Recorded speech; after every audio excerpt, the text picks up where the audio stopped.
cas, ce soir, eh ben, on reçoit Marc Romary. Alors, Marc, c'est un prédicateur laïque qui prêche, en fait, notamment en Afrique. Voilà, je pense que c'est un de ses terrains de prédilection, en Mhm, France métropolitaine aussi. Et mhm. c'est quelqu'un qui aime l'évangile. Et je le laisse le soin quand même de pouvoir se présenter lui-même. Mais voilà. Et il y a des thèmes de prédilection, notamment sur le thème qu'on verra, sur le thème de la pornographie. Et donc, du coup, ce soir, on va échanger là-dessus, sur ce thème-là, la pornographie, l'art de l'autodescription. En tout cas, Marc, je te laisse l'occasion de pouvoir te présenter et nous dire, en fait, un certain nombre de choses. Voilà, vas-y. Ben, écoutez, je ne sais pas comment me présenter, hein. Je suis une personne lambda. Je m'appelle Marc Romary Ondoa. Effectivement, je suis de ceux qui portent le ministère Alliance Éternelle. Nous faisons effectivement des interventions en Afrique, en France, mais surtout en Afrique pour les grosses interventions. Et voilà quoi.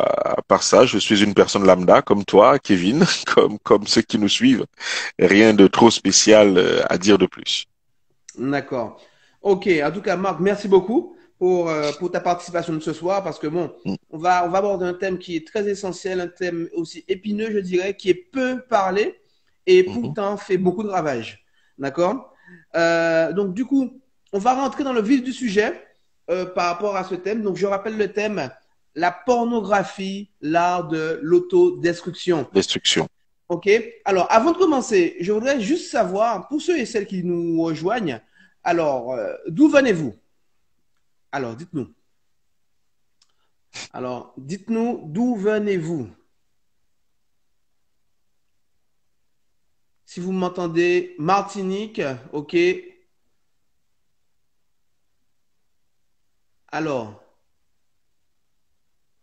d'où venez-vous?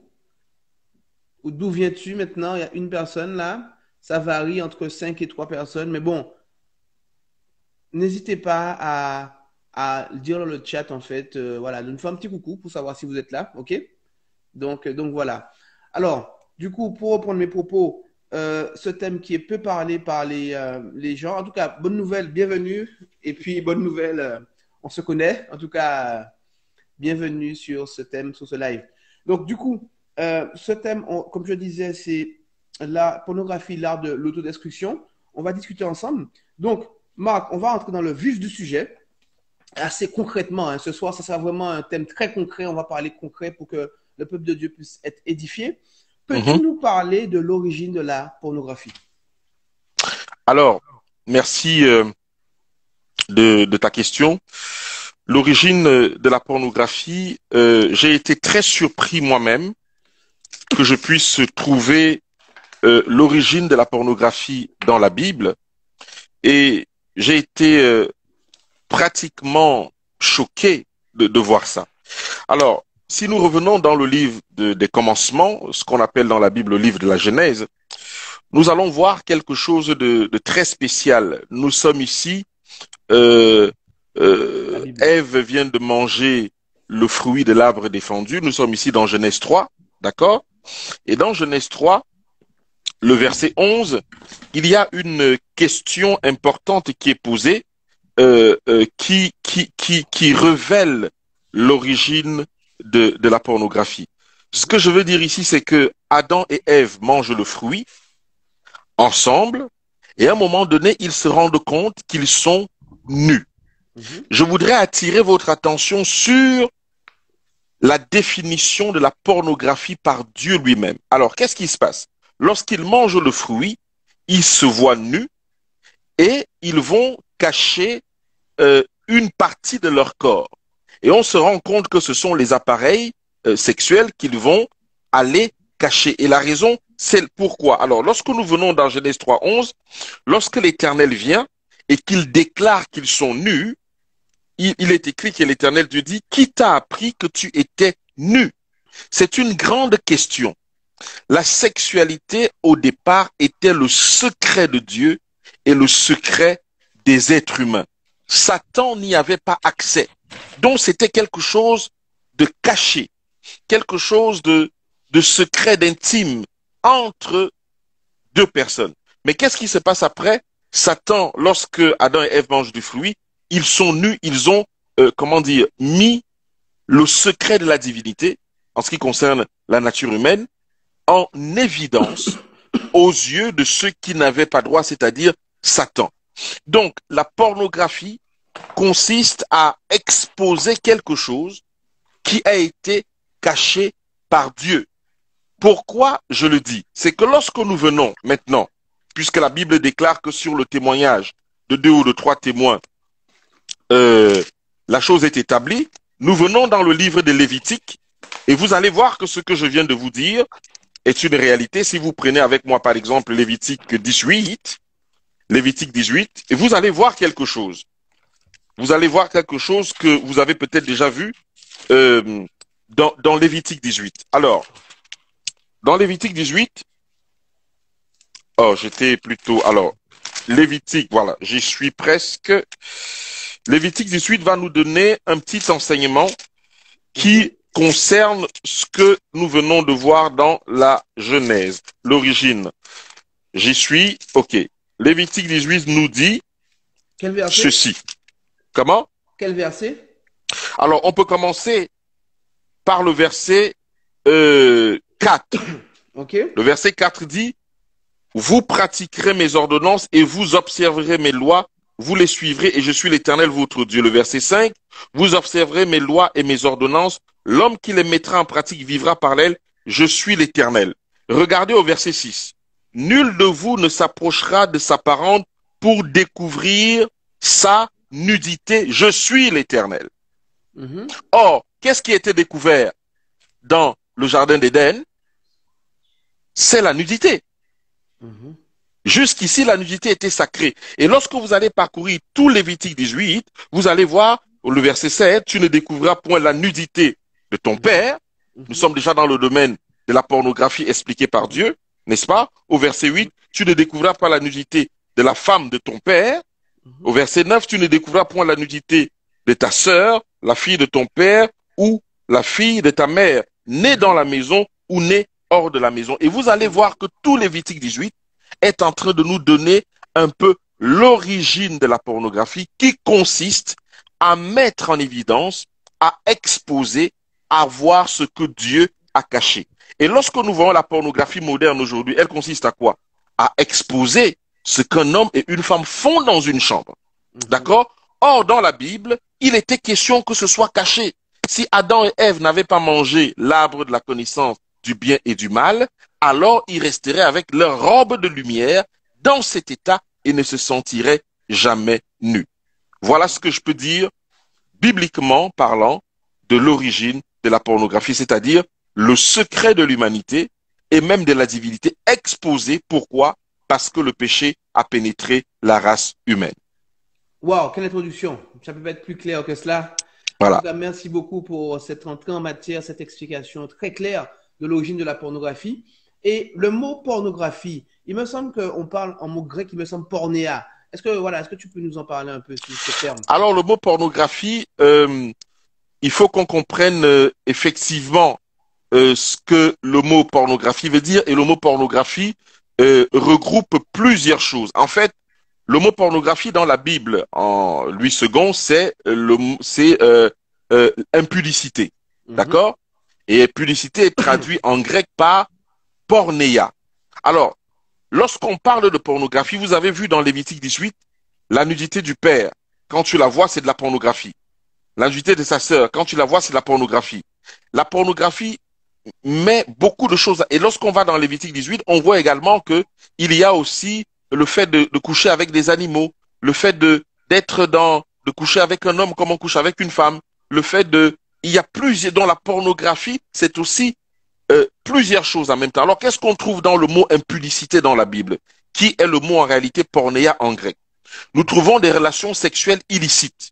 Donc, lorsque nous avons une relation sexuelle illicite qui n'a pas lieu d'être, la Bible nous fait comprendre que nous sommes déjà dans le domaine de la pornographie.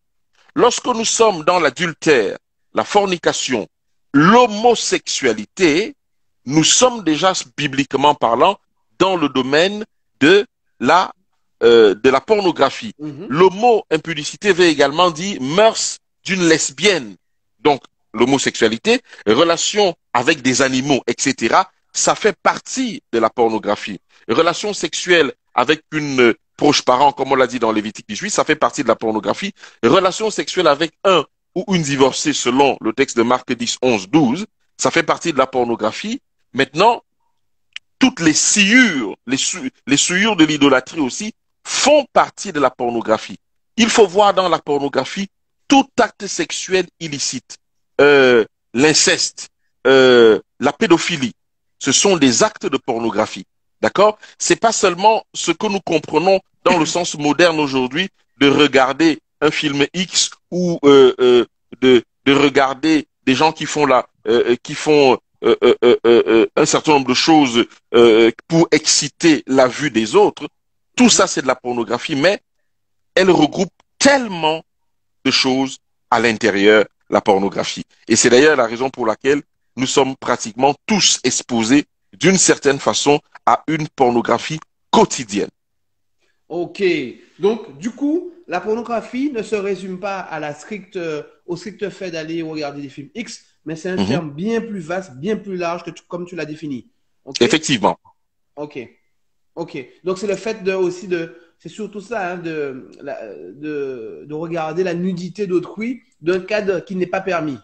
Oui, dans un cadre qui n'est pas permis, de regarder la nudité d'autrui, de regarder effectivement la nudité de quelqu'un, ou voilà, nous devons uniquement regarder la nudité à un certain moment juste de notre épouse, de notre mari.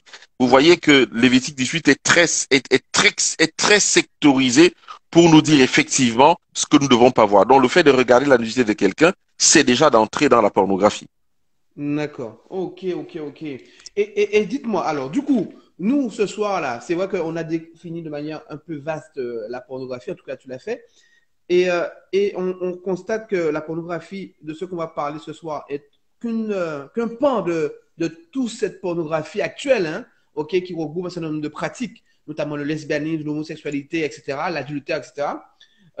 Alors, nous, on va. Mais Oui, alors, laisse-moi te dire, il oui, y a plus que ça dans la pornographie, hein, oui, c'est-à-dire que dis-moi. ce sont des termes génériques. Il y a les acrophiles, c'est-à-dire les intérêts érotiques répétés, intenses, incoercibles, impliquant des personnes amputées. Il y a des gens qui sont dans ça.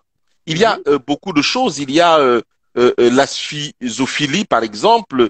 Il y a beaucoup de choses que l'on trouve dans la pornographie.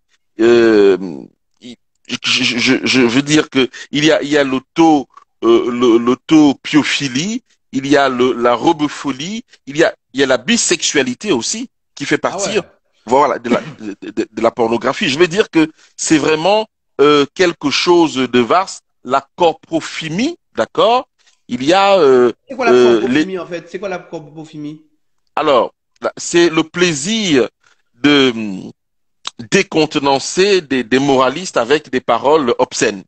Tu sais, c'est-à-dire qu'il y a un certain nombre de choses qu'on se dit lorsque nous sommes pour exciter souvent les conjoints, ils se disent des paroles très obscènes en fait. Ah oui, d'accord, ok, Voilà, ok. vous Explique-moi. voyez, les mots comme ça, attends, tu sais, quand tu commences à appeler quelqu'un mon chien, mon gorille et toutes ces choses-là, ça fait partie du langage animal. Mhm, Et les gens, certaines personnes, vont aimer ça et ça va les exciter en fait. C'est-à-dire, il faut ce truc-là en plus. Mais du mhm. coup, si le Saint-Esprit nous sommes le temple du Saint-Esprit, ça cause un petit problème parce que l'autre n'est pas animal, ni toi non plus. Donc nous sommes là en train de faire quelque chose que Dieu approuve, que Dieu aime, mais on se retrouve plutôt dans le domaine des animaux. Tu vois? Ok. Donc, dire des paroles obscènes fait partie de la pornographie. Je disais tantôt qu'il y a par exemple énoïsme, c'est-à-dire le terme énoïsme est associé au désir que certains hommes éprouvent à se vêtir avec des vêtements qui sont socialement ou culturellement attribués aux femmes. Donc, lorsque quelqu'un va faire amour avec sa femme ou avec son conjoint et il met des vêtements de femme alors qu'il est un homme ou les vêtements d'homme alors qu'il est une femme, nous sommes déjà dans la pornographie. Donc c'est vraiment vaste en fait. Ah ouais, waouh, waouh, c'est C'est vraiment vraiment vaste. vaste. C'est Et vraiment. nous savons le verset qui dit qu'un homme ne portera pas les vêtements d'une femme, une femme ne portera pas les vêtements d'un homme. Donc, si pour une activité sexuelle, on est déjà dans ce contexte-là, effectivement, nous sommes encore dans la pornographie. Il y a beaucoup de choses. Si tu veux, j'en cite encore 2 ou 3 pour voir. Vas-y. Voilà ce qu'on peut. Il y a par exemple le fétichisme. Alors ça, c'est quelque chose qui, vous savez, les gadgets, le fétichisme, perversion qui pousse l'individu à rechercher une excitation ou un plaisir sexuel exclusivement à partir d'un objet ou même d'un vêtement. Le corps humain que Dieu a créé est suffisamment attrayant et n'a pas besoin de valeur ajoutée pour exciter son partenaire, son conjoint, sa femme ou son mari. Si nous avons déjà atteint ce niveau-là où le corps de l'autre ne nous excite pas, alors nous sommes dans des sérieux problèmes. Donc ça fait aussi partie de la pornographie. D'accord. Et à partir de quel âge sommes-nous exposés à la pornographie? Ou quelqu'un peut être Alors, exposé à la pornographie? on est exposé à la pornographie depuis, c'est vraiment, on peut être exposé à la pornographie très, très, très jeune, hein. Très, très, très jeune. Je vais vous lire quelque chose, par exemple, c'est que les premières victimes de la pornographie sont ceux-là même qui font usage à l'âge moyen d'un garçon exposé pour la première fois à la pornographie aux USA, par exemple. Ça, c'est des références de 2016 aux USA à l'âge de 11 ans. Mais lorsqu'on rentre au fin fond de la société aujourd'hui, on voit qu'on est exposé même à 4 ans, d'accord? Même peut-être à 3 ans, même si on ne comprend pas ce qui se passe, mais généralement, les enfants sont exposés beaucoup plus tôt. Et d'ailleurs, Kellogg dit même que à 2 ans, on est déjà exposé à la pornographie. Et que ça, les médecins l'ont prouvé et attesté que même les enfants de 2 ans sont exposés déjà à la pornographie. Et c'est ce qui est très grave. Et comment sont-ils exposés en fait? Ben, ils sont exposés par un certain nombre d'activités, soit des parents, soit alors ils attrapent, comment dire, des scènes qu'ils ne devraient pas voir. Et aujourd'hui, c'est plus moderne, c'est par le portable, par la télévision, et ainsi de suite. Moi, par exemple, j'ai été exposé à la pornographie très jeune, peut-être 5, 6 ans, parce que ma tante voyait des films pornographiques la nuit. Mais à cet âge, je ne savais rien. Mais je voyais, j'entendais des gémissements. À l'époque, les magnétoscopes venaient d'arriver. Et donc, j'entendais des gémissements, des choses comme ça. Et on voyait que elle regardait la télé. On ne savait pas ce qu'elle regardait. Mais on voyait ce qu'elle faisait de ses mains, de son corps. Même si on ne comprenait rien là-dessus. Et ça, c'est quelque chose qui a conduit ceux qui, comme moi, ont vu cela à une pornographie beaucoup plus exposée encore. Alors, on reviendra tout à l'heure sur ton témoignage par rapport à l'exposition de la pornographie. Je pense que voilà, il y a des choses à dire aussi par rapport au témoignage à cela, parce que je sais que tu as été délivré de manière stricto sensu de la pornographie au sens strict, comme on pourra le voir tout à l'heure. Mhm. Mais en tout cas, c'est très intéressant par rapport à ce que tu dis. Donc, du coup, par rapport à ce que tu as vu, par rapport à ce que ta tante regardait, est-ce que par la suite, tu veux dire que ça t'a marqué en fait, ces images-là? Non, non seulement ça m'a marqué, mais je suis allé derrière pour essayer de faire la même chose qu'elle. Ouais. Et c'est ainsi que j'ai été exposé, mes sens ont été exposés. Et vous savez, même pour les enfants qui ne comprennent rien, c'est par les yeux. Et comme c'est par les yeux, ça affecte tout de suite les sens. Même si ça ne se développe pas tout de suite, ça va se développer plus tard. Souvenez-vous, j'avais 5 ou 6 ans, c'est là que j'ai appris la masturbation. C'est là que j'ai appris la masturbation, même si je n'y comprenais rien, même si ce n'était pas dans ma tête, mais le fait d'avoir été exposé à ces images-là, on a envie de reprendre la même chose. Souvenez-vous, le problème du jardin d'Éden, l'appareil sexuel était quelque chose de caché par la robe de justice du Christ. Maintenant, elle est exposée et ça a commencé justement à créer tous les dégâts inimaginables parce que celui qui a la sexualité peut combattre Dieu aisément. Et comment il peut combattre Dieu aisément? Parce que Dieu, c'est par la sexualité que Dieu a un peuple. Vous savez que c'est par l'appareil sexuel que Christ est venu aussi. C'est pour ça que Dieu a mis tout le confort nécessaire. Mais qu'est-ce qui s'est passé après? Après l'injection du péché, nous avons vu que sur 2 enfants que Ève a, il y en a déjà un que Satan a presque récupéré puisqu'il a tué son frère. Or, Dieu cherche un peuple. Satan a besoin d'un peuple aussi. Mais le seul moyen d'avoir ce peuple, c'est par l'appareil sexuel. Donc, les deux choses que Satan et Dieu discutent, c'est justement cet appareil sexuel. Parce que c'est là que la génération des 144 000 vont sortir, ou sont déjà sortis, mais c'est aussi là que Satan recrute son armée à partir du même appareil sexuel. C'est pour ça que la Bible dit que garde ton cœur plus qu'autre chose. On devrait dire aujourd'hui, garde ton appareil sexuel plus qu'autre chose. Hey, alors là, tu vas te faire des ennemis, Marc, là. Oui. Là, maintenant, avec la sexualité, à tout va, maintenant, une sexualité débridée, d'ailleurs, hein. Et, on doit satisfaire nos sens, nos désirs, donc voilà. Mais en tout cas, effectivement, c'est très, très juste ce que tu dis, hein, par rapport à cette citation. Et dis-moi, en fait, et pourquoi Dieu a créé la sexualité? Alors, et c'est pour ça donc que justement c'est un problème pour Dieu. C'est que lorsque Satan a fait la guerre dans le ciel, Apocalypse 12, a remis en question l'autorité de Dieu et l'autorité de Christ, il a voulu démontrer, il a démontré aux anges, il y a des textes qui disent que il est parti avec non pas seulement un tiers, mais la moitié déjà des anges. Et comme il y a eu discussion entre anges et le Christ qui faisait le travail, alors il n'est que parti avec un tiers. Donc, il était question dans le cœur de Dieu de savoir comment il va montrer qu'il est amour, puisque dans sa position de Dieu, le considérant comme Dieu, Satan a déclaré qu'il était un dictateur. Mais le problème avec l'amour, c'est que l'amour ne se dit pas. L'amour se démontre. Chacun peut dire qu'il est amour, mais ça ne veut rien dire. Même Dieu lui-même peut dire qu'il est amour, ça ne veut rien dire. Donc, il a fallu que Dieu pense avec la divinité à créer l'homme et la femme. Pour quelle raison? Pour justement manifester l'amour que Dieu veut démontrer au monde qui n'ont pas péché et aux anges qui sont restés fidèles à Christ. Pour leur dire, vous voyez comment l'homme et la femme sont ensemble, le père, la maman, les enfants sont unis ensemble. C'est ce que je voudrais que vous puissiez voir, c'est la manifestation du cœur de Dieu, de l'amour de Dieu envers l'humanité en général.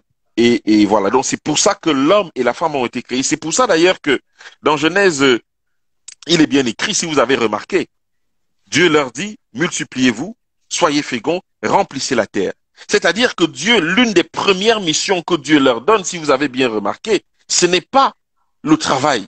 C'est d'abord de se multiplier. Pourquoi? Parce que c'est lorsqu'on se multiplie qu'on assujettit. Donc, l'œuvre de Dieu était que Adam et Ève se multiplient pour que les anges voient comment est-ce que l'amour de Dieu, l'amour qui se trouve dans le cœur de Dieu, se manifeste. Voilà pourquoi tu as été créé. Et c'est pour ça que, je répète, notre appareil sexuel doit être quelque chose que nous devons garder à tout prix pour Dieu. Car tous les maux de la terre viennent de cet appareil sexuel. Alors, il y a Daniel qui pose la question. Peux-tu nous parler des choses à faire et à ne pas faire dans la vie conjugale? Alors, on va prendre les questions après, mais tu peux déjà répondre à la question, mais on va la prendre quand même. C'est très compliqué. Les choses à faire et à ne pas faire. Les choses très claires à ne pas faire, c'est qui sont courantes, que tout le monde sait, c'est par exemple la fellation. Nous avons fait une émission sur la fellation pour démontrer pourquoi la fellation n'est pas une bonne chose. Maintenant, à chacun de voir. Il y a une bonne et une mauvaise masturbation. Il y a également la sodomie. En fait, la vraie question, c'est celle-ci.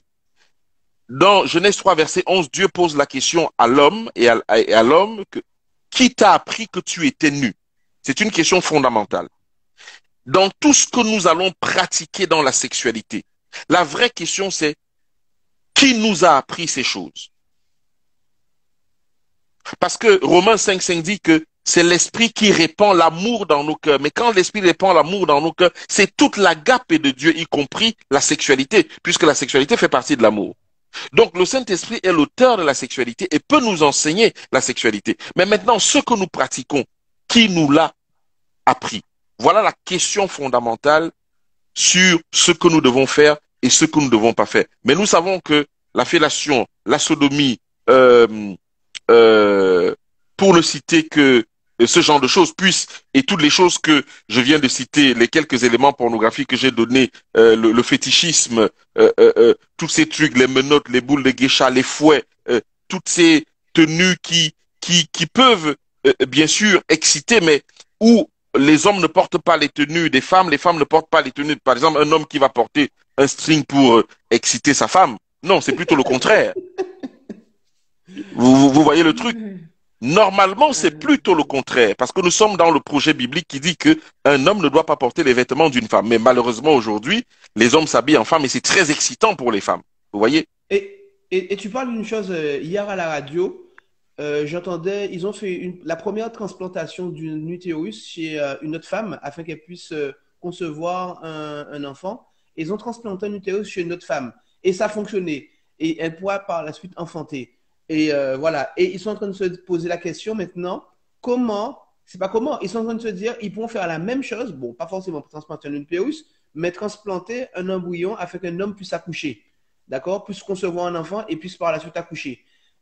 Par voie, notamment en faisant une césarienne, etc. Donc c'est pour te dire que nous sommes dans un monde maintenant complètement dépravé. Et c'est vrai que Dieu dit que s'il n'avait pas abrégé les jours, même les élus seraient sauvés, seraient perdus du moins. Bien Donc, sûr, nous bien sûr. voyons à quelle époque nous sommes. Et en fait, quand j'entends certaines choses, notamment ce que tu dis à la radio, je me dis, waouh, je suis encore loin de ce que je penserais. Moi, il y a des choses que je ne connais pas, même si je ne suis pas un saint, hein, mais c'est vrai que nous sommes dans un monde très, très sale. Donc, Mais laisse-moi te lire ce verset oui, biblique. oui, vas-y. 1 Corinthiens 5, verset 1. D'accord? La Bible déclare que on entend, on entend dire généralement qu'il y a parmi vous de l'impudicité. Nous avons dit que le mot impudicité dans la Bible, dans le Nouveau Testament, c'est le mot pornéia, donc pornographie. Donc on peut traduire ce verset. Ça, c'est Paul qui le dit. On entend dire généralement qu'il y a parmi vous de la pornographie. Et là, il s'adresse à l'une des églises les plus difficiles de son époque, l'église de Alors, Corinthe. tu veux donner la référence? 1 Corinthiens 5, verset 1. Ok, un Corinthiens. D'accord? Un Il Corinthiens 5, dit, verset 1. Ok, vas-y. oui, on entend dire généralement qu'il y a parmi vous de la pornographie, puisque l'impudicité veut dire pornographie, d'accord? Et une pornographie telle qu'elle ne se rencontre même pas chez les païens. Écoute-moi ça, frère. Même Ah pas ouais. chez les païens. C'est au point où que l'un de vous a la femme de son père. Ça, c'est une sexualité complètement débridée qui se pratique dans l'église. Et Paul dit que il y a une telle pornographie dans l'église qu'on n'entend même pas parler chez les païens. C'est Wow. normal, pourquoi? Parce que nous sommes le temple du Saint-Esprit et Satan sait que le péché qui attaque directement le Saint-Esprit, c'est le péché sexuel. Hmm. C'est le péché sexuel puisque c'est le seul péché dans lequel nous entrons avec notre corps entièrement. D'accord? Mhm. Et c'est pour ça que la Bible, laissez-moi continuer là-dessus, la Bible nous dit que c'est vraiment un problème. Il y a dans l'Église de Dieu une telle pornographie. Il y a des incestes, de l'impudicité, il y a des lesbiennes, des homosexuels, il y a des gens qui dorment sur la masturbation qui fait partie de la pornographie. Il y a des hommes qui ont des attraits terribles, d'accord, avec la pornographie. Il y a des dirigeants d'église qui sont trempés dans l'homosexualité et sortir avec des petites filles. C'est compliqué. L'église de Dieu est sale à partir de la pornographie. Donc Paul n'a pas tort de dire que il y a une telle pornographie dans l'église que cela ne se retrouve même pas dans le monde et c'est très grave. Alors, un moment plus loin, il est dit, au nom du Seigneur Jésus, vous et mon esprit étant assemblés avec la puissance de notre Seigneur Jésus, qu'un tel homme soit livré à Satan pour la destruction de la chair, afin que Mhm. l'esprit soit sauvé au jour du Seigneur Jésus. Comment comprendre ce texte-là? Le problème, c'est que comme il faut comprendre que nous sommes le temple du Saint-Esprit. À partir du moment où on pose un certain nombre d'actes, surtout un qui prend la femme de son père au milieu du peuple, c'est une abomination, en fait. Donc, ça veut dire que cet homme-là, il n'a plus de conscience spirituelle. Sa conscience spirituelle est cautérisée. C'est là où Paul dit, on ne peut plus rien faire pour lui. Il faut le livrer à Satan, en quelque sorte, l'expulser de l'église. Parce que, vous avez lu Lévitique 18, un homme ne peut pas sortir avec la femme de son père. Tu ne peux pas voir la nudité de la femme de ton père, parce que voir la nudité de cette femme, c'est voir la nudité de ton père. C'est la même chose. Donc aller coucher avec la femme de son père, et dans l'église, on trouve ceci. On trouve des hommes dans l'église et des femmes qui sortent avec un même mari, qui sont avec les deux sœurs. Dans la Bible, c'est interdit. Un homme ne peut pas sortir avec les deux sœurs, sauf lorsque l'une d'elles est morte. C'est ce que Lévitique 18 enseigne. Mais vas-y, vas-y. Mais quand il dit après, afin qu'au jour du Seigneur Jésus, en gros, qu'il soit sauvé, ça veut dire qu'au final, si le fait de faire ça pour lui peut encore lui donner de la repentance, de telle façon qu'il revienne en arrière, c'est une bonne chose. Cette décision n'est pas dramatique, c'est pour le sauver. Mais maintenant, s'il ne revient pas, il sera perdu. Parce que la Bible est très claire sur les affaires d'impudicité, c'est-à-dire de pornographie. 1 Corinthiens 6, 18 dit, fuyez l'impudicité. Écoute bien ça. Fuyez la pornographie. Quelque autre péché qu'un homme commette, ce péché est hors du corps. Voilà le problème. Mais celui qui se livre à la pornographie pêche contre son propre corps. Kevin, tu pêches contre moi, je te pardonne. Tu pêches contre ta femme te pardonne. Tu pêches contre Dieu, Dieu te pardonne. Mais lorsque tu pêches contre toi-même, qui va te pardonner? C'est une question fondamentale. Aujourd'hui, on voit certaines personnes qui n'ont pas de discipline, qui n'ont pas d'objectif, qui sont moribonds. C'est pourquoi? C'est parce que souvent dans leur enfance, en ce qui concerne d'ailleurs les garçons ou les filles, ils ont livré leur corps à la pornographie, par exemple à la masturbation. Et ce n'est qu'à partir de l'âge de 35 à 40 ans qu'on commence à payer les frais de la pornographie. On commence à vivre des choses extraordinaires. On commence à payer ses frais, puisque là maintenant, la force commence à diminuer. D'accord? Donc c'est vraiment quelque chose. Et je ne voudrais pas simplement m'arrêter ici, mais je voudrais te montrer encore quelques versets bibliques, si tu le permets, frère, qui parlent de ça. La Bible dit 1 Corinthiens, alors, ok. Là, nous sommes dans 1 Corinthiens 13, 6, 13. Les aliments sont pour le ventre, et le ventre pour les aliments. Et Dieu détruira l'un comme l'autre. Écoute ceci. Mais le corps n'est pas pour la pornographie. Il est pour le Seigneur et le Seigneur pour le corps. C'est la raison pour laquelle je t'ai dit que si tu veux chasser le Saint-Esprit de ton âme, pratique la pornographie. Alors, tu dis une chose très intéressante. Rappelle-moi la référence de ce verset. 1 Corinthiens 6, verset 13. Parce que, attends. Parce que tu dis une chose très intéressante, parce que Samson, l'une des choses qui a fait que l'esprit s'est éloigné de lui, c'est par rapport à ce péché sexuel. Oui. À tel point qu'il ne savait même pas que l'esprit l'avait quitté.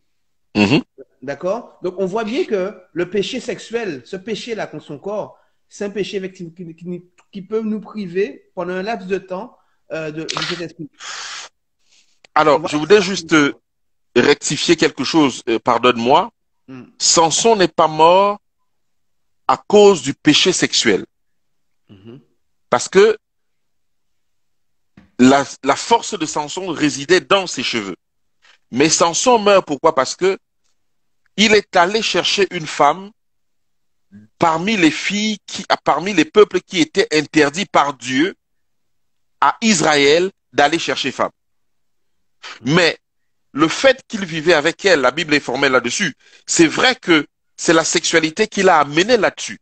C'est pour ça que lorsqu'on va dans l'action sexuelle, il faut bien qu'on comprenne ce qui se passe dans le corps, dans l'âme et dans l'esprit. Il y a une fusion à tout point. Fusion morale, fusion spirituelle, fusion physique. En d'autres termes, les histoires des uns et des autres, les lignées des uns et des autres sont mélangés en une seule personne. Les tares des uns et des autres sont mélangés en une seule personne. C'est pour ça que l'action sexuelle est quelque chose hautement spirituel. C'est bon pour le corps, c'est bon pour la communication, c'est bon pour résoudre les problèmes dans le couple, mais c'est hautement spirituel. C'est aussi pour ça que vous voyez que lorsqu'il y a scandale dans la maison, dès que l'ennemi arrive à couper la communication sexuelle, il va automatiquement couper la communication verbale. Ou alors il commence par la communication verbale pour couper la communication sexuelle. Donc, Samson meurt non seulement parce qu'il est entré dans une sexualité illicite, mais aussi parce qu'il a épousé une femme qu'il n'aurait jamais dû épouser. Alors, par rapport à ça, je comprends ce que tu veux dire. Juste un petit truc. Moi, je te parlais plus avec Delilah. Oui, oui, bien sûr. Parce que toi, tu me parles de son mariage avec, je sais pas, la femme étrangère, mais bizarrement, l'Éternel souligne que c'était sa volonté, en fait. Parce qu'à un moment, si on prend le texte, il est dit que l'Éternel, en fait, comme s'il approuverait, en fait, ce mariage. Dans le texte, je sais pas si tu vois de ce que je parle. Si, ce que tu dis est vrai. L'Éternel a approuvé ça parce que il était question de chercher querelle. L'Éternel voulait régler un problème avec les Philistins. Mais il voulait régler un problème avec les Philistins. Et c'était le moyen. Mais, en ce qui concerne Dalila, il a succombé au charme de la chair, ce qui fait qu'il a fini par livrer le secret qu'il n'aurait jamais dû livrer à une femme. Et c'est pour ça que certains se disent, on va dans la sexualité comme ça, on ressort comme si de rien n'était. C'est faux. C'est très faux. Et c'est ce qui est arrivé à Samson. D'accord. Ok. Ça, c'est très intéressant. On a ainsi, comme vous pouvez l'apercevoir, on a parlé de la pornographie, de l'impudicité. D'ailleurs, pornographie et impudicité, dans son sens étymologique, veut dire la même chose. Ok. Ce soir, c'est bon qu'on on va mettre la focale sur la pornographie au sens strict. D'où la question que je pose à Marc, qui est la suivante. C'est quelles sont les causes qui poussent les gens à regarder la pornographie au sens strict, bien entendu. Alors, il faut que tu me dises de quels gens tu parles, des personnes mariées ou des gens en général. Alors, des gens en général, parce que tout le monde est contaminé par cela. Alors, merci pour ta question. Alors, les causes peuvent être multiples, c'est-à-dire, par exemple, la précocité sexuelle est une cause, la paresse est une cause, la littérature pernicieuse anormale est une cause, les passions sexuelles même sont des causes, la nourriture excitante et irritante aussi, la gloutonnerie, l'emploi sédentaire, les images libidineuses et beaucoup d'autres choses que l'on peut négliger sont des causes de la pornographie.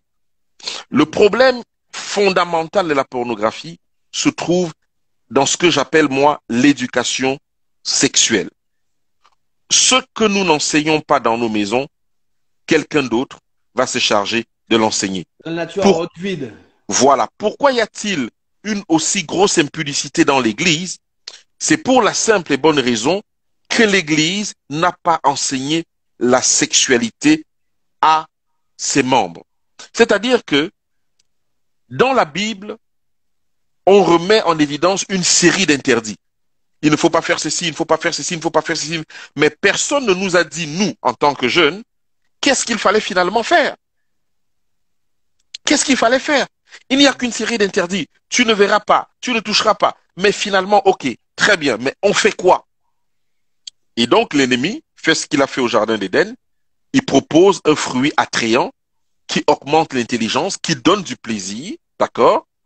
Et qui est excitant. Et qu'est-ce qui se passe? Le peuple de Dieu s'engouffre là-dessus parce que on ne leur a pas dit pourquoi il ne faut pas faire telle ou telle chose.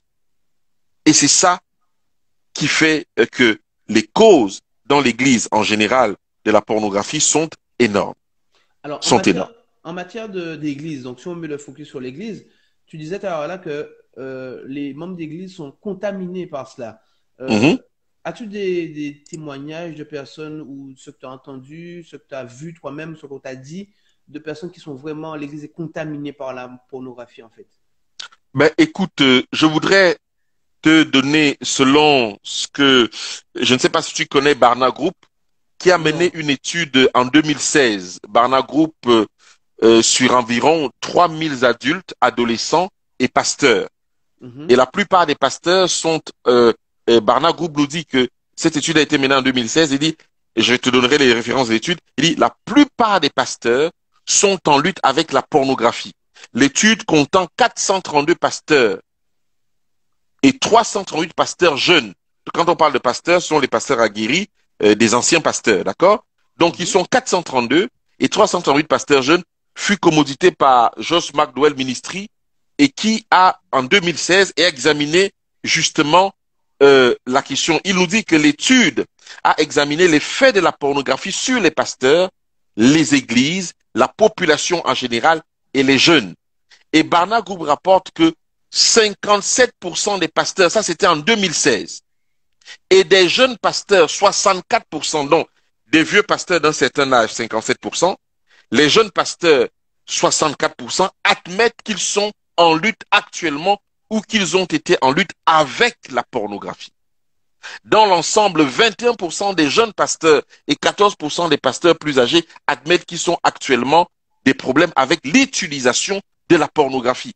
Alors, je te pose une question, Kevin. Si les pasteurs qui sont censés enseigner ça, eux-mêmes sont impactés pour les plus jeunes en 2016 à 64%, ça veut dire qu'aujourd'hui, en 2021, nous sommes à combien? Si pour les vieux pasteurs d'un certain âge, on était à 57% en 2016, aujourd'hui, en 2021, nous sommes à combien? C'est pour ça que je suis d'accord avec Paul lorsque Paul dit que il y a une telle pornographie dans l'Église qu'on ne le trouve même pas chez les païens. Parce que le problème, c'est que la pornographie de l'Église est, comment dire, est secrète. Et pourtant, elle est là. Et c'est Dieu qui voit ça et qui subit. Et Or, pour le monde, on voit dans les films, on voit tout ce qui se passe. C'est exposé. Vous voyez? Mais pour l'Église, qui est censée être une Église saine, elle est secrète dans sa pornographie. Et du coup, c'est plus terrible pour Dieu. alors, elle se matérialise comment dans l'église la pornographie? Mais je ne sais pas comment répondre à ta question, comment elle se matérialise. Mais le problème, c'est que nous venons de différents horizons. Quand l'Église, quand les familles se portent bien, l'Église se porte bien. Donc, la pornographie ouvre les portes dès les familles. Et du coup, l'ennemi utilisant les faiblesses des uns et les autres, ça s'accentue dans l'Église. Ça s'accentue dans l'Église au travers justement des images, des vidéos, de la sexualité dans le couple. Lorsque on est marié, par exemple, et que on fait des enfants, scientifiquement, nous faisons des enfants avec nos émotions. Donc, lorsque nous sommes dans une sexualité qui est, on va dire, une sexualité sale, on transmet déjà quelque chose à ces enfants quand ils naissent. Et ça, c'est scientifiquement prouvé. Vous voyez? Donc, c'est pour ça que j'ai dit que s'il y a quelque chose à protéger, si les 144 000 ne sont pas encore sur cette terre, s'il y a quelque chose à protéger pour quelqu'un aujourd'hui, pour un jeune, je dirais, mon frère, ma sœur, protège ton appareil sexuel. Alors, Et tous ceux qui vont le faire vont voir la bénédiction de Dieu derrière. Vous mais comme, savez, dans la Bible, on ne se mariait pas n'importe comment. On n'épousait pas forcément la fille qu'on voulait n'importe comment. Non. Sinon, Abraham aurait fait en sorte que son fils se marie à l'endroit où il était. Mais il a dit, allez chercher dans la famille de mon épouse une femme pour mon fils. Pourquoi? Le serviteur a dû faire des kilomètres pour aller. Pourquoi? Parce que il faut préserver la race. Et on préserve la race par l'appareil sexuel. ouais, c'est vrai que c'est très profond ce que tu dis, hein. On voit d'où l'importance, notamment on peut après extrapoler dans le choix du conjoint, dans la sexualité elle-même. Et oui, Donc, et puis, qu'est-ce que j'allais te dire? Alors, tu dis aux gens là de se préserver de la sexualité, en tout cas de la pornographie, mais avec l'oppression actuelle là, comment dirais-je, comment se préserver en fait? Parce qu'avec, on peut être oppressé, tu es sous ton lit, je sais pas, tu peux être, je sais pas, mais il y a tellement de pression par rapport à la sexualité. Quelles sont les pistes des pistes que tu pourrais donner aux gens afin que nous puissions nous préserver de ces tentations? J'étais en Suisse lorsque mon père est tombé gravement malade et qu'il en est décédé d'une cirrhose. Nous étions chez une sœur qui a fait euh, qui soigne les gens chez elle pour faire simple. Elle est infirmière et elle a travaillé sur les addictions. Et elle a fait comprendre que ceux qui utilisent des appareils, des téléphones, qui dorment avec les téléphones, les enfants surtout, ainsi de suite, sont disposés à rentrer dans la pornographie. Le problème de la pornographie s'est accentué à cause d'Internet, que ce soit pour les adultes, que ce soit pour les enfants. Vous allez sur Google, vous tapez porno, vous allez voir tout ce qui vous est proposé dans la pornographie sans une clé. La seule chose qu'on va vous demander à l'entrée, c'est quel âge as-tu au pire. Donc, n'importe qui peut mettre n'importe quel âge, même si elle n'a pas l'âge. Et le domaine de Satan s'ouvre. Nous avons pensé que les nouvelles technologies nous ont apporté que des bonnes choses. Non, les nouvelles technologies nous ont apporté beaucoup de mauvaises choses, notamment la pornographie. Aujourd'hui, la pornographie se pratique alors que le mari et la femme sont couchés sur le même lit. La pornographie se pratique alors que chacun a son portable, son téléphone portable, en train de regarder, ils sont couchés sur le même lit. Donc, comment se préserver de cela? Déjà, se préserver des réseaux sociaux. Se préserver de tous ces instruments, les téléphones portables, savoir les utiliser, en être maître et non esclave. Parce que vous savez, lorsque quelqu'un est dans une souffrance, un homme ou une femme qui se refuse à son mari et que son mari ne peut pas faire autrement et que ou alors une femme qui se refuse, un mari qui se refuse à sa femme, qui va supporter 1 mois, 2 mois, 3 mois. Vous pensez que qu'est-ce qui va se passer? Si il ou elle ne va pas voir les prostituées, si ou elle ne trompe pas son mari, elle va au moins se donner les plaisirs solitaires. Donc elle va entrer dans la masturbation. Il ou elle va entrer dans la masturbation ou il ou elle va entrer dans la prostitution. Et donc, toutes ces choses-là font que il faut qu'on mette des freins à ça. Et aussi, les endroits d'habitation. Aujourd'hui, personnellement, je vis à la campagne dans un village où je n'ai pas de matraquage publicitaire, où mon cerveau n'est pas forcément matraqué. Lorsque tu arrives là, il n'y a pas de panneau, je n'ai pas de métro, je n'entends rien qui puisse me mettre dans une excitation qui me pousse à aller là. Il faut aussi euh, contrôler ce qu'on mange, mais surtout être en Jésus. C'est ça le secret. Parce que c'est très difficile d'être chrétien en 2021. Comme c'est très difficile de résister aux attraits de Satan en 2021. Parce qu'il a quand même déjà 6000 ans d'expérience. Et donc, nous, on a des petites techniques que Dieu nous donne, justement pour que nous puissions nous éloigner de ça. Mais dans quoi il n'y a pas de pornographie? Même dans les films religieux, il y a de la pornographie. Donc, c'est devenu vraiment grave. Nous devons demander au Saint-Esprit de protéger nos sens, de protéger nos yeux pour que nous ne regardions pas l'abomination. Nous aimons beaucoup l'abomination, nous aimons regarder la sensualité. Et ça prépare, ça ouvre des voies à la pornographie. Que ce soit pour les adultes, que ce soit pour les enfants. As-tu été victime de la pornographie? Ben, bien sûr, je l'ai raconté tout à l'heure que j'ai été victime de la pornographie à l'âge de 5 ans et ça m'a suivi pratiquement jusqu'à l'âge de 20 ans. Jusqu'à l'âge de 20 ans, j'étais dans la masturbation, j'étais dans la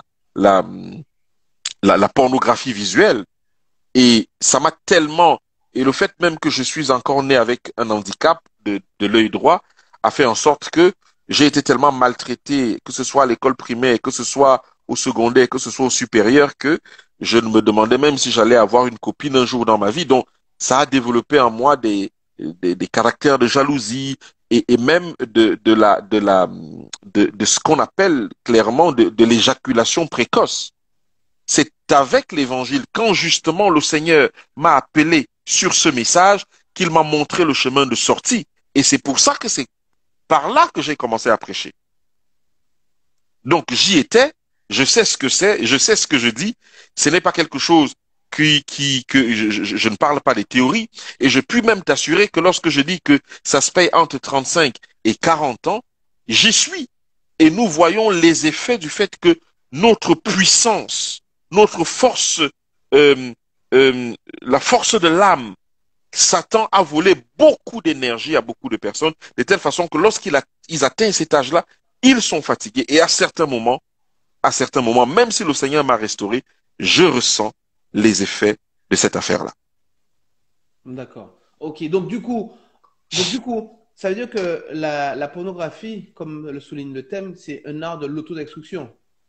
Mais clairement, beaucoup de personnes, beaucoup de jeunes se rendent compte très tard que Satan les a traînés dans la boue et à un certain âge, ils ne voudront plus rien.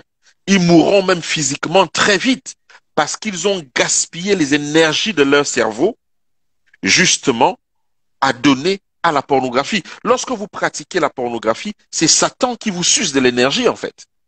Mais vous vous rendez compte de ça plus tard, quand vous êtes déjà dans un mariage. Quand vous êtes dans un mariage, vous apportez les mauvaises habitudes que vous avez appris dans la pornographie. Il faut ressortir de tout ça. C'est tout un travail qui prend du temps et qui prend beaucoup d'énergie. C'est pour ça que je dis encore que s'il y a quelque chose à préserver, c'est l'appareil sexuel. Parce qu'effectivement, beaucoup de personnes rentrent dans le mariage en ayant consommé de la pornographie et après, on peut avoir une forme d'insatisfaction sexuelle, même dans le Oui, mariage, par rapport à ce qu'on aura vécu. Donc, comment se délivrer de ça alors, techniquement, pour celui qui a été victime de ça et après qui rentre dans le mariage avec cette pratique? l'une des armes les plus puissantes que j'ai pu expérimenter moi-même, c'est le jeûne. Vous savez que le jeûne ne règle pas seulement des problèmes spirituels, mais des problèmes physiques. Quelqu'un qui a, par exemple, une éjaculation précoce, qu'il a pris parce que, je le dis parce que j'en ai été victime, qu'il a pris parce que il a été dans la pornographie. Comment il va se sortir de ça? Comment il va apprendre à résister et à satisfaire sa femme? C'est qu'à un moment donné, il va pratiquer le jeûne. Et le jeûne, au-delà du spirituel, consiste à dire au corps que je ne te donne pas ce que tu veux aujourd'hui. Tu parles à ton physique quand tu jeûnes. Tu dis, je ne te donne pas à manger aujourd'hui. D'accord? Tu vas te rendre compte que les premières fois que tu vas commencer, ton corps va tellement te demander à manger que tu auras envie de tomber. Et peut-être même tu vas le faire, tu vas manger. Mais au fur et à mesure que tu vas avancer, tu vas gagner 1 heure, 2 heures, 3 heures, jusqu'à ce que tu vas jeûner toute la journée. Et à partir d'un certain temps, tu vas te rendre compte que ton corps sera déjà habitué au fait que tu as dit que tous les lundis, tu ne mangeais pas. À un certain moment, tu n'auras même plus faim les lundis, ton corps sera déjà habitué et le lundi passera comme ça sans que tu ne manges puisque tu as décidé de jeûner. En fait, c'est la même chose avec le jeûne et la pornographie et les incidents de la pornographie. Il faut jeûner. Et lorsqu'on jeûne, on est en train de donner des messages à son physique, à son spirituel, à son intellectuel, à son mindset. Et ces informations-là permettront plus tard de pouvoir reconstruire progressivement les barrières qui ont été détruites au fur et à mesure. Et c'est comme ça que j'ai découvert personnellement que le jeûne était l'arme fatale. Mais il faut supporter le jeûne parce que ce n'est pas facile. Mais malheureusement, c'est par là que je suis passé.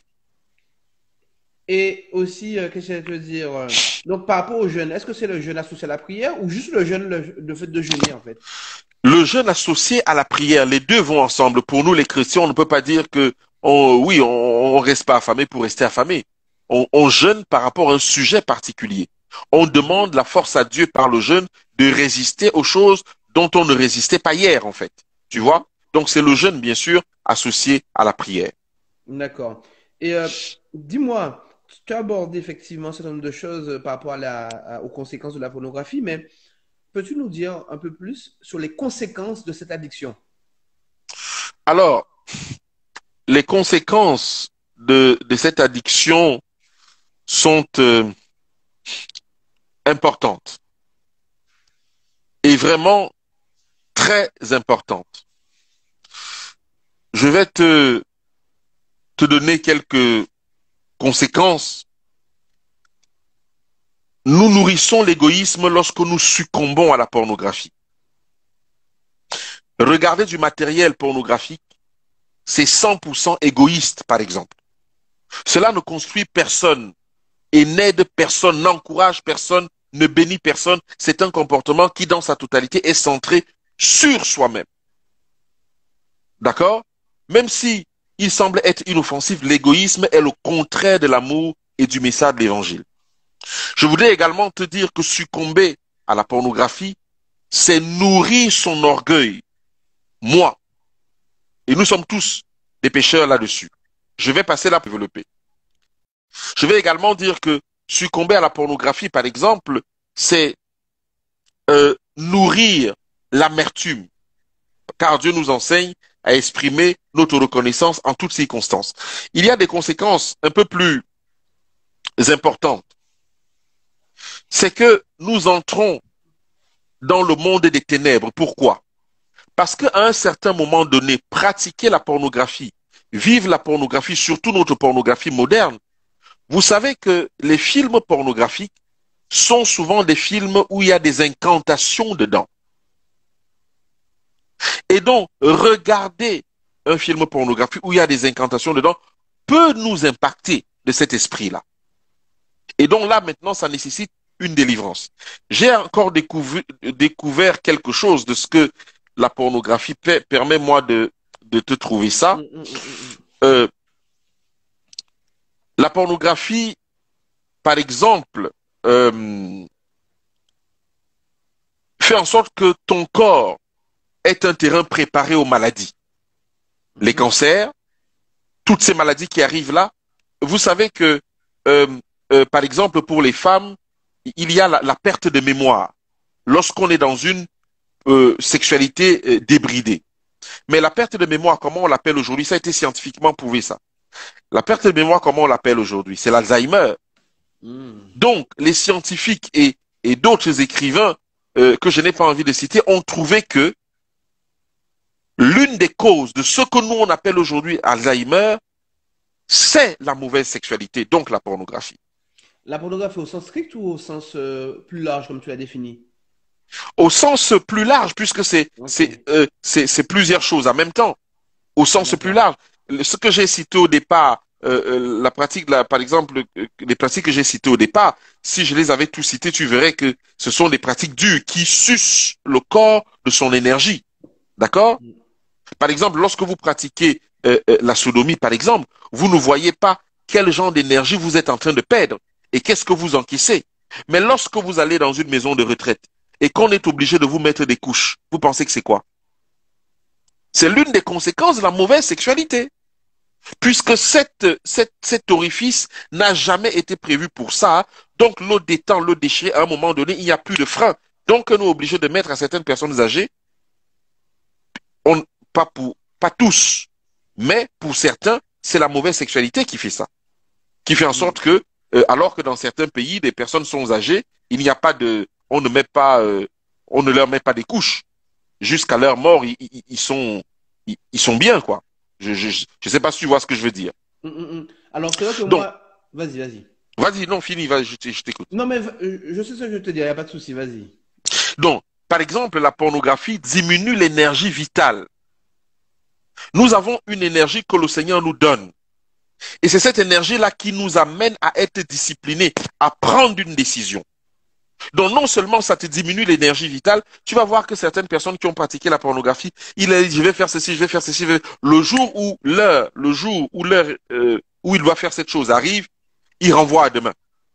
Ce sont les effets néfastes de la pornographie, puisque c'est un vol d'énergie vitale. Tu n'es plus quelqu'un qui est discipliné, tu n'es plus quelqu'un qui peut dire non, tu es quelqu'un qui renvoie toujours à demain. Ça fait partie des conséquences de la pornographie. Et c'est aussi la destruction des grandes résolutions de la vie. Et non seulement de la vie, mais de la vie spirituelle. Tu prends une décision que je vais faire ceci, je vais faire cela, mais comme tu as eu l'habitude de pratiquer la pornographie, ça détruit tes grandes décisions. Et tu es toujours à reculons toute la vie. Ce sont les effets de la pornographie. D'accord, donc on sous-estime les effets de la pornographie. Carrément par Mais rapport à ce que tu dis.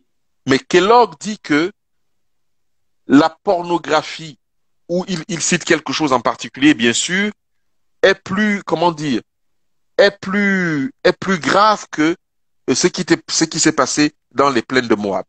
C'est pour dire qu'il place ça à un niveau extrêmement difficile. C'est l'arme fatale de Satan, la pornographie.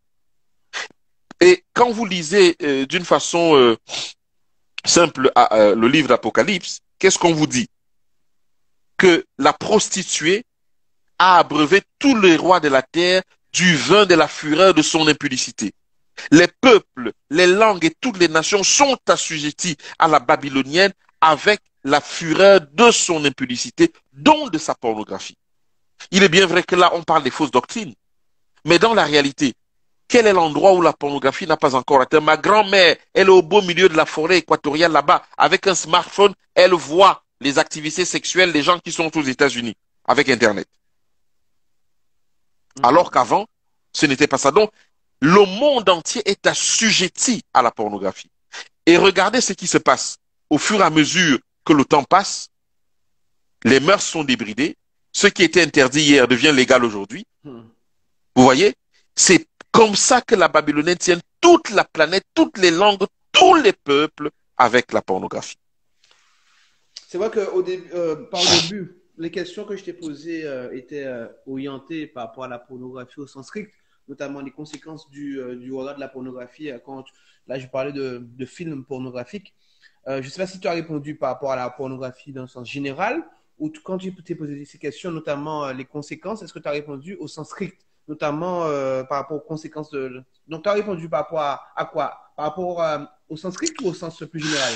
J'ai répondu au sens strict et au sens général en même temps. Okay, parce que quand je dis que la diminution de l'énergie, quand je parle de la déficience mentale, ça fait partie des effets de la pornographie au sens strict du terme.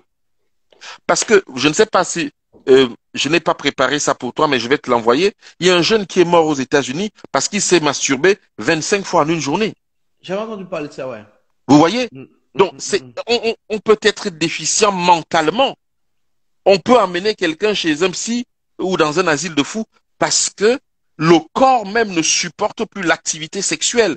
Je ne sais pas, chaque fois que, pour les hommes, par exemple, pour les femmes, ce n'est peut-être pas la même chose, mais pour les hommes, lorsque vous arrivez à jouir, c'est comme un match de 90 minutes. Et donc, imaginez que vous faites ça 25 fois en une journée, 90 minutes. Vous êtes mort. Vous êtes mort. Et on vous enterre, on pleure sur vous et c'est terminé.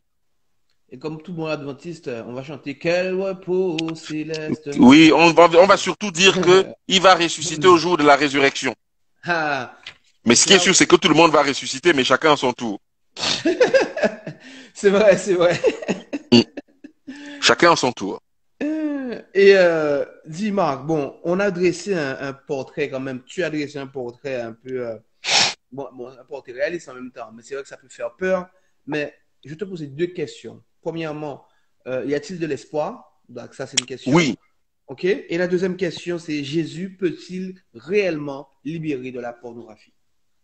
Alors, si moi, Jésus m'a libéré de ça, comme il a libéré plusieurs jeunes, ça veut dire que Jésus est vraiment le libérateur de la pornographie. Et lorsque le Saint-Esprit commence à faire ce travail-là, vous êtes surpris de comment il peut aller très loin pour déraciner même les images que vous avez vues. Vous savez que les images restent dans le cerveau d'un homme 30 ans à peu près. Le Saint-Esprit va faire ce qu'on appelle nettoyer la mémoire morte. Le Saint-Esprit va jeter un voile sur vos yeux pour que l'abomination ne vous attire plus. Le Saint-Esprit va contrôler vos émotions, le Saint-Esprit va contrôler votre énergie de telle façon que vous ne soyez pas en défaillance dans votre foyer. Oui, on est libéré par Jésus-Christ et les témoignages fusent où Jésus-Christ a fait un miracle. Ça peut passer par la délivrance, ça peut passer par une étude personnelle, ça peut passer par une consécration personnelle, mais toujours est-il que la preuve a été faite que Jésus-Christ délivre de la pornographie. Ah ouais, donne-nous un alors quel témoignage que tu as, où Jésus a délivré de la pornographie? Mais je ne vais pas loin. J'ai commencé par mon propre témoignage. Comment le Seigneur m'a montré comment sortir de là. Vous savez, il y a des gens où Jésus va faire un miracle. Il est là, il dit Seigneur, je ne peux plus avancer, délivre-moi de la pornographie et hop, plus jamais, c'est fini pour lui. Il n'est plus dans cette affaire. Mais il y a des gens que Jésus va choisir la méthode forte, c'est-à-dire le guérir avec sa propre conscience, avec ses propres efforts. Il t'amène au jeûne, il t'amène à la résistance, d'accord? Tu le vis tous les jours et tu vois que tu grimpes au fur et à mesure des échelons. Oui, il y a cette possibilité-là, mais ça, c'est Dieu qui décide. Mais pour moi-même, Dieu m'a délivré de cela. Parce que jusqu'à l'âge de 15 ans, c'était quelque chose de très compliqué pour moi. De très compliqué. Mais malheureusement, les parents n'étaient pas au courant de ça. Et ne pouvaient même pas être au courant de comment je me suis retrouvé dans cette affaire-là de cette façon. Ils pensaient avoir protégé leurs enfants, mais non, nous n'avons pas été protégés. Alors, d'autres témoignages, ça me fait penser à une chose, c'est premièrement, quand vous envoyez vos enfants quelque part, il faut, même si on pense savoir qui sont les gens, parce que c'est ta tante au final qui regarde la pornographie, mais on ne connaît pas le moi privé des gens. C'est-à-dire Non, que il y a un homme qui disait, pour le citer Roland Dallot, il disait qu'on a plusieurs identités, on a un moi public, on a un moi privé, et on a un moi personnel. J'ai oublié le troisième terme. Et c'est vrai que il faut faire effectivement pour les parents très gaffe chez qui on envoie nos enfants. Et quand même on fait gaffe, il faut vraiment s'assurer, quitte à les laisser quelques, voilà, quand ils sont encore très jeunes, peut-être les laisser à la maison afin qu'ils puissent apprendre de bonnes choses et par la suite, qu'ils puissent aller peut-être chez les parents, dormir, je sais pas. Mais en tout cas, c'est ma conviction. Et la deuxième chose voilà, que je voulais te dire, c'est donc la prudence, c'est vrai. Et puis, ça m'a échappé, tu vois, ça m'a échappé. Bon, bref. mais laisse-moi te dire quelque chose. Mm, Avant d'envoyer les enfants chez les gens, ce n'est pas le mhm. plus important. Le problème, c'est l'éducation sexuelle. J'ai des garçons ici. Heureusement qu'on avait déjà vu l'évolution et la création, que leurs camarades leur montrent des images obscènes à l'école, et en plus, on leur pose par exemple la question, comment tu as été créé? Et ils comprennent ça dans le sens de la création, mais en fait, on est en train de lui poser la question, comment papa et maman ont fait pour que tu sois né, toi? Imagine un instant que je n'avais pas pris la peine, avec mon épouse, d'expliquer aux enfants comment, pourquoi, à leur âge, comment ça fonctionne. Tu imagines que dans les maisons, ce n'est que lorsque la jeune fille a ses premières règles qu'elle vient dire à sa mère. Souvent, elle n'est pas au courant de ça. Ce sont des faits. Et c'est toute cette faille-là que l'ennemi, comment dire, utilise, puisque la sexualité doit être enseignée. Le problème, c'est que, alors que Dieu avait dit que la sexualité est une bonne chose, on a mis tellement d'interdits que la sexualité est devenue quelque chose de dangereux. Il faut revenir à l'enseignement. D'abord dire que la sexualité est une bonne chose. C'est Dieu qui l'a dit à plusieurs reprises. Soyez féconds, multipliez-vous, remplissez la terre, assujettissez-la. Ce n'est pas l'œuvre de Satan, la sexualité. C'est l'œuvre de Dieu. Une fois qu'on a établi que c'est l'œuvre de Dieu, on établit donc comment Dieu veut que ça se passe et dans quelles conditions et pourquoi il faut arriver jusque-là. C'est pour ça que les parents doivent réfléchir lorsqu'ils donnent des téléphones portables à leurs enfants. Pour quelles raisons? Lorsqu'ils donnent des tablettes à leurs enfants, pour quelles raisons? En tout cas, pour ma part, je prie que mes enfants n'aient pas toutes ces choses jusqu'à un certain âge. Peut-être même quand ils partiront, peut-être au secondaire, oui, mais si je peux aller beaucoup plus loin encore, sans leur donner un certain matériel, ce serait intéressant parce que les gens qui fabriquent ces choses-là, j'ai vu un reportage, où ceux qui fabriquent ça eux-mêmes mettent leurs enfants dans des écoles où il n'y a pas tout ça. Mais ce sont nos enfants qui doivent les utiliser et être victimes des ondes qui les amènent justement à une pornographie, à une sexualité débridée parce qu'ils sont remplis d'ondes partout. Donc, il y a une C'est ce qu'il faut vigilance. voir à partir de la maison. Donc, il y a une vigilance accrue pour les parents. Donc, on voit bien que être parent au 21e siècle, là, c'est une chose très, très, très importante.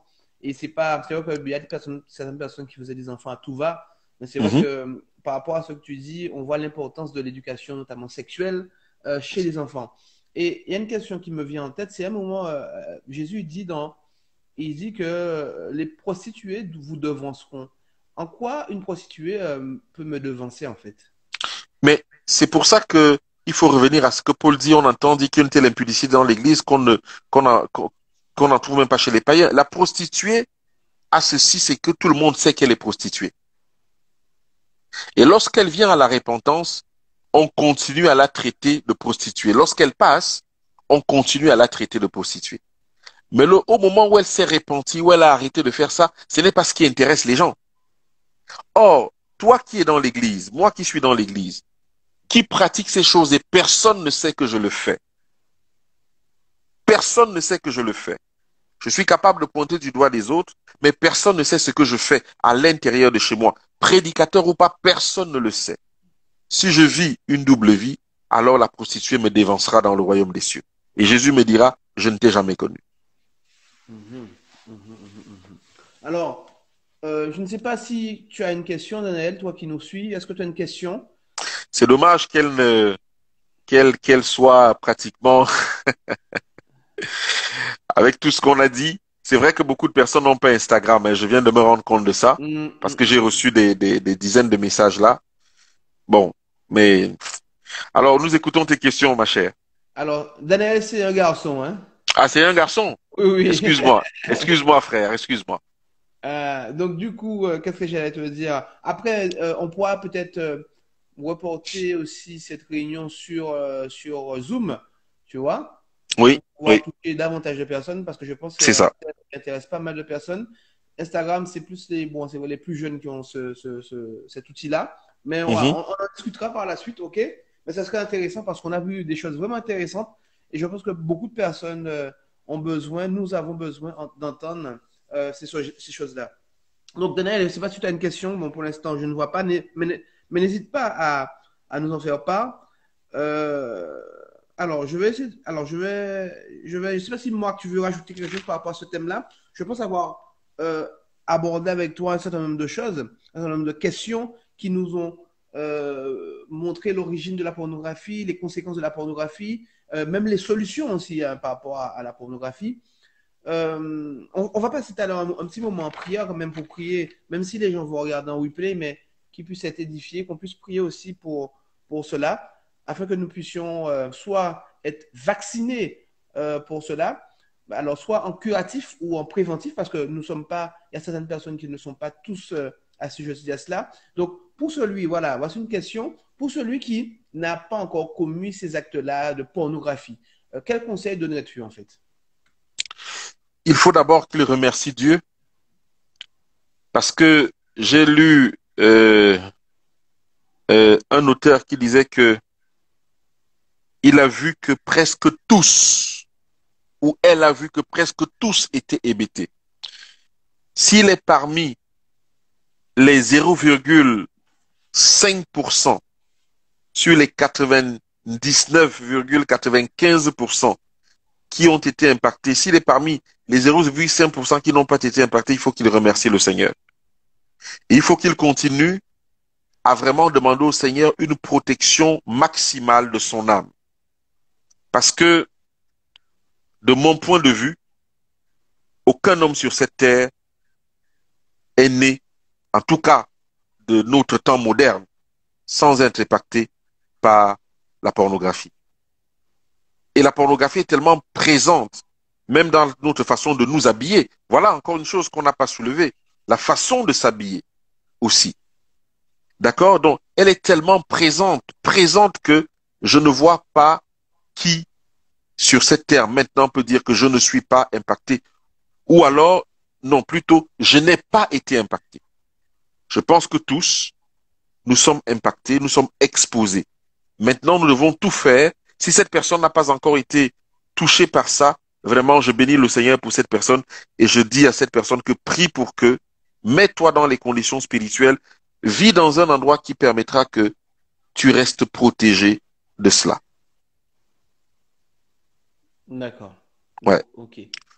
Ok. Parce que je ne sais pas, quand vous voyez dans les églises une personne qui va monter peut-être sur la chaire avec une mini-jupe courte jusqu'ici, que pensez-vous que les hommes qui sont assis là dans l'église vont penser? Oh, nous les hommes, nous sommes visuels. Vous voyez? Que pensez-vous qui... C'est-à-dire que même si on ne fait rien de mal, notre façon d'être peut impacter les autres. Et c'est pour ça que même dans notre habillement, nous devons faire très attention, surtout quand nous allons rencontrer Dieu. Il y a certains vêtements qui sont faits pour le foyer, qui sont faits pour sa femme, qui sont faits pour le mari. Quand vous êtes chez vous, vous avez votre liberté. Mais à partir du moment où vous êtes en contact avec les autres, il faut tout faire aussi pour ne pas être une pierre d'achoppement pour les autres. D'accord. Mais en tout cas, merci Marc pour cette édification, cette exhortation que nous avons eue ce soir. Nous avons eu plaisir à échanger, à entendre ce que tu as à nous dire. Je ne sais pas s'il y a des questions par rapport à tout ce qu'on a vu. N'hésitez pas à nous poser vos questions sur la chose. Notamment, on a vu la pornographie. Donc, n'hésitez pas à poser vos questions. Si vous voulez aussi qu'on prie pour vous, voilà, envoyez-nous aussi vos messages. Alors, Marc, je te propose qu'on puisse passer un petit moment en prière, prier pour cela, afin que Dieu puisse nous préserver de la pornographie, nous vacciner contre la pornographie si on en est victime, mais pourvu que nous sortions de cela, car nous avons vu ce soir que la pornographie, notamment, c'est un péché qui nous prive du Saint-Esprit. Donc, du coup, et quand il nous prive du Saint-Esprit, on est assujetti à toutes sortes de choses. Donc, Marc, je te laisse le soin de prier pour cela, prier pour ce sujet. Notre Père qui est dans les cieux, tu as dit, Père éternel, au travers de Jésus-Christ lui-même, que si les temps n'étaient abrégés, même les élus seraient perdus. Seigneur, tu vois comment la Babylonienne est en train d'injecter de son venin mortel tous les êtres humains, toutes les langues, tous les pays, tous les continents, Père. Il n'y a aucun endroit où la pornographie ne fait pas rage. Les rois sont assujettis à la pornographie, les princes sont assujettis. Les hommes naturels, Seigneur, le peuple est assujetti. Il n'y a que la puissance du Saint-Esprit pour nous délivrer de cela. Seigneur, je te prie de jeter un voile sur nos yeux, de nous donner aussi dans nos cœurs la haine de ce que tu détestes. Seigneur, je te prie de prendre le contrôle de nos sens par la puissance de ton Esprit Saint, et que nous sachions dire non à ce que le corps nous demande. Notre Père, nous te prions de nous envoyer des anges médecins pour nous examiner, mais surtout nous soigner des tares de la vie qui peuvent nous amener aussi à la pornographie. Seigneur, que tu permettes que la nourriture que nous mangeons ne soit pas un piège pour nous, car l'ennemi est en train de tout faire pour injecter toutes sortes de choses dans la nourriture pour que nous soyons addicts à ces choses, y compris la pornographie. Notre Père, je voudrais te prier pour les foyers, pour des hommes et des femmes qui se privent l'un de l'autre et qui amènent l'autre à la pornographie. Seigneur, descends et enseigne-leur que c'est un commandement que tu as donné, que le corps de l'homme appartient à sa femme, le corps de sa femme appartient à l'homme, non pour faire n'importe quoi, mais pour vivre une vie harmonieuse, une vie remplie d'amour, de grâce, selon ta miséricorde. Notre Père, je voudrais te prier pour ces adultes qui sortent avec des petites jeunes filles, Père. Je voudrais te prier pour eux. Délivre-les de cette pornographie. Je voudrais te prier pour ton église où tu dis qu'il y a une telle pornographie que l'on ne trouve même pas chez les païens. Notre Père qui est dans les cieux, aie pitié. Visite ton église et libère ton église de l'esprit de la pornographie. Père, que la gloire et l'honneur te soient rendus. Parce que tu connais nos cœurs. Tu connais où nous sommes tombés. Tu connais où Satan a ouvert la porte de la pornographie dans chacune de nos vies. Soit d'une façon héréditaire, soit d'une façon connue et conçue par nous-mêmes. soit par des tentations dans lesquelles nous n'avons pas pu résister, soit parce que nous voulions faire comme les autres. Souviens-toi de notre repentance, Père, et ne permets pas que l'ennemi s'appuie dessus pour continuer à tourmenter et affaiblir les siens. Père, libère ton peuple de la pornographie. Que la gloire te soit rendue, parce que tu vois les cœurs qui se répandent, parce que tu vois des âmes qui t'appellent et qui recherchent la libération, Père. Parce qu'il est écrit que lorsque tu seras glorifié, Seigneur Jésus, tu attireras tous les hommes à toi. Non seulement tu as été glorifié à la croix, mais tu es entré dans le lieu très saint pour effacer nos péchés et nous les pardonner. Permets que lorsque tu effaces nos péchés dans le lieu très saint, que cela soit effacé dans nos vies sur terre. Amen. Libère-nous de la pornographie, Seigneur.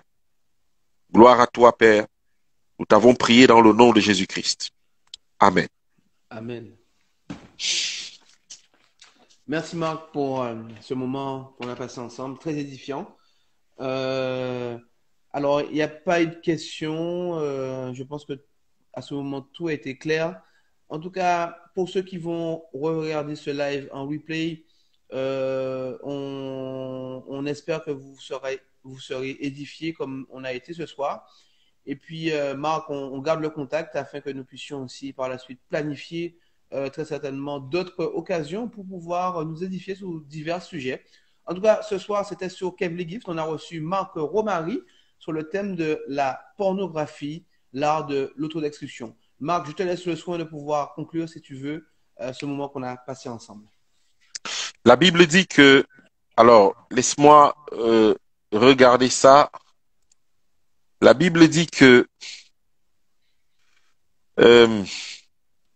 or, dans Galates 5, verset 19, or, les œuvres de la chair sont manifestes. Et regardez, il dit, ce sont l'impudicité, l'impureté, la dissolution. Nous savons que le corps que nous avons ne montera pas au ciel et que c'est le caractère que Dieu est venu former. Nous savons aussi que l'ennemi a mis la main sur le secret de Dieu qui est la sexualité des êtres humains, parce que c'est là que Dieu va avoir les 144 000 qui vont écraser la tête du Léviathan. Je prie pour que notre appareil sexuel soit confié à Jésus-Christ et que par son esprit, il puisse le gérer, il puisse nous mettre à l'abri des assauts de l'ennemi. Et je prie vraiment pour que, si nous sommes tombés, que le Seigneur entende notre repentance et que nous puissions nous relever, car beaucoup se sont relevés de cela. Et que le Seigneur vienne vraiment purifier, pour ceux qui ont des enfants, purifier leurs enfants, purifier leur foyer, pour ceux qui vont vers le mariage, que le Seigneur purifie leurs compagnons et leurs partenaires, de telle façon que l'ennemi n'ait pas la main mise dans leur foyer, comme il a fait. Vous voyez, Abraham, Jacob et tous ces patriarches, tous, ont beaucoup souffert parce que la pornographie a fait irruption dans leur vie. Que le Seigneur nous aide et nous préserve de cela. Voilà. Merci Marc pour ce live sur Kevly Gift. N'hésitez pas à vous abonner, à rester branché à cette chaîne car nous allons partager plein de choses pour le peuple de Dieu en tout cas. Et puis voilà. En tout cas Marc, bonne soirée. Merci à toi. Nous te saluons gaiement à toi et toute ta famille. Merci, à bientôt. À bientôt, ciao ciao. Ciao.